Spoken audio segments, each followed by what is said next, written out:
Mukwano gwange gwe ampuliriza kwanirizaako nnyo ku UG Update TV nkutegeeza kulika enkya ya leero kuliko obwakedde. Ngenda maaso n'okuba nga nkubuuzaako yonna yonna gy'osinzira okuba nga otuwuliriza wano ku UG Updates TV. Baganda bange mbaanirizaako nnyo. Kakati nno baganda bange, olunaku olw'eggulo yabadde mbeera ya bunkenke, si mu kitundu kya Kampala wokka wabula n'ebitundu ebibuga ebyesudde okugeza nga Hoima nabo bagenze maaso n'okuba nga batwegattako nga beekalakaasa olw'embeera etagenda bulungi mu ggwanga. Enguzi efumbikidde nnyo mu paliamenti y'eggwanga Uganda, efuga bbi n'okuba nga eddembe ly'omunnansi nalyo lirinnyirirwa buli kadde. Bagenze maaso n'okuba nga beekalakaasa gwe mukanange ali eyo ampuliriza eyeekuumira ku UG Updates TV. Naye ekyabadde mu kibuga eggulo twakikusiigidde, twakulaza ekifaananyi ntukulaga embeera eyabadde mu kibuga, abaana nga bamalirivu okuyiwawo omubiri, newankubadde poliisi yakoze bwejingiriri n'ebitongole eby'amagye ebikuumaddembe byonna byonna byabadde birawuna ekibuga, nga amakubo gonna gonna agagenda ku paalimenti y'eggwanga Uganda gonna gonna gazibiddwa, nga buli muntu ayitawo kabe mu bigere kabe wa mmotoka alina okuba ng'asooka kwazibwa. Abamu babadde babagamba n'obbaga bakube yutaani baddeyo. Enguudo ezabadde zetuyita wano one way zaafuuse nguudo za two way nga zitwala emmotoka bbiri bbiri, nga ezimu zisaliddwako. Ekitebe kya National Unity Platform, ekitebe kya NUP wali eri Makerere Kavule kyabadde kisaliddwako buli nsonda yonna yonna nga teryakkirizibwa kuyingira wadde okufuluma, nga tewali kuba lyonna lyonna ly'oyinza kuyitamu kuyingira, tewali ly'oyinza kuyitamu kufuluma. Gonna gonna amakubo gabadde gazibiddwa. Gwe muganda wange ali eyo ampuliriza. Mu Uptown yo kyabadde kirala nnyo, embeera yabadde waasi era emirimu tegyatambudde, newankubadde poliisi yavuddeyo olunaku olwakwosa n'etugamba nti nno tegenda kukkiriza muntu n'omu kwekalakaasa ng'abamakingo genda ku paalimenti y'eggwanga Uganda, olw'ensonga nti no tebaagala kubanga batatanganya mirimu gy'abantu, bagenda kubanga beekolera gyabwe. Tebaagala kukyankalanya local business eziri mu kitundu. Ensonga waaki basazeewo okubanga badiployinga amagye ne security okubanga bagaana okwekalakaasa kuno okugenda mu maaso. Newankubadde ekitongole kya poliisi eyo bye kyatugambye munnange, naye ate ffe si kye twalabye, kubanga tulaba ebitundu ebisinga mu Uptown mu kibuga Kampala ng'enguudo zonna ezabadde zibulookingiddwa teri yabadde akkirizibwa kgendayo.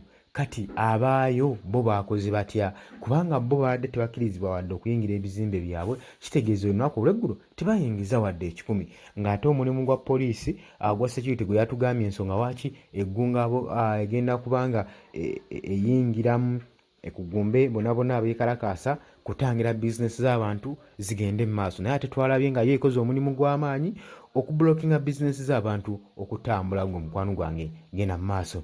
Be badde bakutte okwekalakaasa kuba bonna bonna abaakwatiddwa tekuli yabadde wadde nakaso wadde ejjinja wadde ejjambiya, era abasinga abamu babadde bannamateeka, abamu bantu ba bulijjo, naye nga beekalakaasiza mu ddembe nga bawanise ebipande byabwe, nga bawanise ebipande nga balabiddwako nga boogera nga bagamba Speaker Anita Among must resign, Speaker Anita Among must resign. Akazito kamuteereddwako gwe muganda wange ali eyo ampuliriza.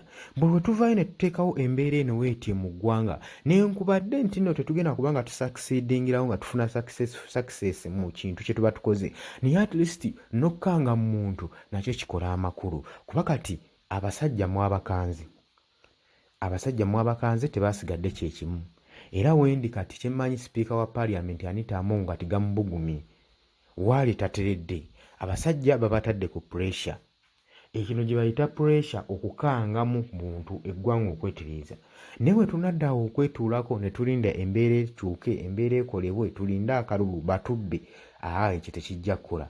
Era neebaza bonna bonna abaavuddeyo ne bayimirira ne bagamba nti no to corruption. Okusinziira ku mbeera eyabaddewo, bano abasajja tebatuganyiza wadde kutandika wadde n'okwekalakaasa n'okumu, ng'era wabirabye emmotoka ez'ekikazi tolabangayo zaavuddeyo, emmamba zaavuddeyo, buli kimu kyavuddeyo.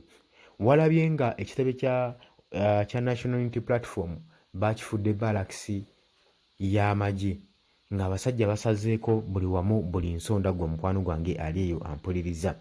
So embeera eno weeti gye tutambulira mu ggwanga, naye otuddako emabegako ehoima abaayo baavuddeyo ne bagamba nti nga tukulembeddwamu Genoza ono eyakuliramu okwekalakaasa e Kenya era yakuliddemu okusapootinga Abannayuganda okuba nga bayingira mu kintu kino babe nga beekalakaasa. Bo baagambye nga Genoza waagambye naffe tugenda okuba nga tuva twekalakaase ku nsonga ezitagenda bulungi mu Paaliyamenti ya Uganda. Honorable Zaake Munnamityana mwamulabye ng'akwatibwa wali eri ku kitebe kya National Unity Platform, yaganye okuva mu mmoloka ye ne baleeta breakdown n'esitula emmoloka ye paka we baamutuusizza gye baamutuusizza eri mu ssaawa nga 6 ng'aganye okuvaamu. Naye yalikodinze akatambi ng'ali mu mmoloka ye nga abasajja baagala kunzita, banneewerera dde okunzita naye temujja kunzita. Ye n'agamba nze ngenda kwewaayo okufiirira eggwanga lyange ku bitali bikyamu, ku ebyo ebikyamu ebigenda mu maaso mu ggwanga. Oba mwagala kunzita munzite, nze ndi mwetegefu. Kakati mu Paaliyamenti y'eggwanga Uganda singa twali tulinayo abantu ng'abo nga 5 kuba kati gwe minisita oli wa nkizo nnyo, gwe tosobola kukwatibwako nnyo ng'omuntu wa bulijjo. Kamera zikugoberera, kamera zikulondoola. Tubalonda okugenda tukiikirira ku ebyo ebituluma. Kati tekiba kibi woovaayo kuba kati gwe oba wa nkizo nnyo n'oviirayo abantu bo n'ogamba mmwe abandisoose n'okuvaayo ne mujja ku street abantu ne kugamba ne mubeera exemplary, abantu ne balabira ku mmwe. Gundi olaba avuddeyo naffe ensonga tuki? Kati naffe tulina ngeri ki gye tusobola bakwatirako ng'ensonga zikola ki nga tulaba musitunuulidde ate mulinda ffe ab'owansi ffe abavaayo bannanga bakulembeze baffe ekyo kye mukola kikyamu nnyo ddala. Newankubadde embeera yabadde bwetyo mu kibuga, security yabadde ggulugulu, yabadde tight, naye era omulamwa gwaffe gwatuukiridde era Bannayuganda mwalaze nti nno buli mbeera yonna musobola okuvaayo. Balekerawo bayita nti muli coward, muli batiitiizi nga babayita. Nyagala ku luno twekembe nga bwe twakikoze tusobole okuba nga tulwanyisa effugabbi mu Uganda. Walabye eggulu era emikutu gyaffe gyakyankalanyemu olw'ensonga ya intaneti okumanya gavumenti eno ntiitiizi nnyo, ne ku intaneti gwe tugagenda kafikira wadde kaso wadde mmundu era naffe batuyeekererako ng'omuganda wange ali eyo ampuliriza. So omulimu gwe mwakoze eggulo gwa ttendo nnyo n'amaanyi era ngenda maaso n'okuba nga neebaza bonna abaavuddeyo ne muyimira ku nsonga wadde security yabadde tight ne muve ne mugamba ffe tulina okuvaayo olw'ebyo ebituluma, enguudo embi eziri mu kibuga Kampala, olw'enguzi efumbikidde ekibuga Kampala, olw'effugabbi, olwa poor services ze tufuna, amalwaliro tegayina ddagala. Gwe mukwano gwange ali eyo ampuliriza nga tonnayomba gwe oba atawagira kino kigenda mu maaso, tukakukka ewammwe mu kyalo otunulire amasomero agaliyo, gatunuulire olabe oba osobola okutwalayo omwana n'asomerayo. Tunuulira amalwaliro ng'oba osobola okutwalayo mukyalawo ng'afunye obuzibu obw'amaanyi mu kyalo kyammwe eyo gy'oli. Kino ekitaba mu kyalo kyangu malwaliro g'e Kampala. Wano mu kibuga Kampala tukyalina amalwaliro ga gavumenti, n'oluyitanga erya gavumenti era nayo likukyajinga ssente ze zimu n'eza private. Kati ne weebuuza omuntu addukidde wakyokka nga omusolo ogukugibwako gwe munnansi mungi, kyenkana gavumenti etwala 70% ku musaala gw'okola, oba obadde tokimanyi. Teguli direct, guli indirect, naye sente ze batuggyako zisingako ne weyanditugyeko direct tax. Nkubuulira gwe mukwano gwange ali eyo bye Bannakenya bye baali beekalakaasa mu nsonga ezitaliimu, naye nga ffe tuli wano tusirise. Ebiseera ebisinga tuba tulina okulabira ku bannaffe okusobola okutwala ekigere mu maaso, okusobola okwejja mu buzibu bwe tulimu. Gwe mukwano gwange ali eyo yeekumira ku UG Updates TV. Bano abasajja ne banaatukwata emirundi emeka nga tebakyusizza sisitimu nafugabbi libateeka ku munnansi, tiwali kigenda kukyukawo. Gwe muganda wange ali ampuliriza. Nawuliddeko nti embeera ejja kgenda mu maaso ng'embeera eyabaddewo eggulu. Omubuyaga gujja kuddamu koleere, omuliro gujja kuddamu koleezebwe muganda wange gwe ali eyeekumira ku Yugi Updates TV. Embeera bwetyo yabadde ggwe muganda wange nyabadde okusigira ekifaananyi eyamiisinze ebyabaddewo eggulo hoyima naye okirabye mu bitundu ebyesudde ekibuga ebimu byonna byonna. Naye nkutegeeza muganda wange gwe atannakuba ng'osubscribinga tuwerabira ku subscribinga, genda mu maaso n'okuba ng'osubscribinga.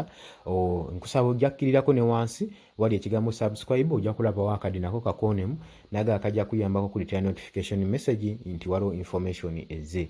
Baganda bange abansharinga mbaagala nnyo, mbeebaza omulimu gw'omukolo ogw'amaanyi oguli eyo. Baganda bange abali emitala w'amayanja Saudi Arabia, bali ku kyeyo, bali Kato, Mani, Dubai, mwenna nyongera mu maaso n'okubalamusaako. Mwebaleke okumira ku mayengo ga Yugi Updates. Bannange mbaagala nnyo, tugenda kuba nga tukomawo information. Ngenda kuwa ensonga lwaki. Ngenda kukomawo n'ensonga lwaki Joel Ssenyonyi saawa zino abasajja bamukolokota, abasajja bamuyeekera. Gwe tovaako ky'oba okola subscribing.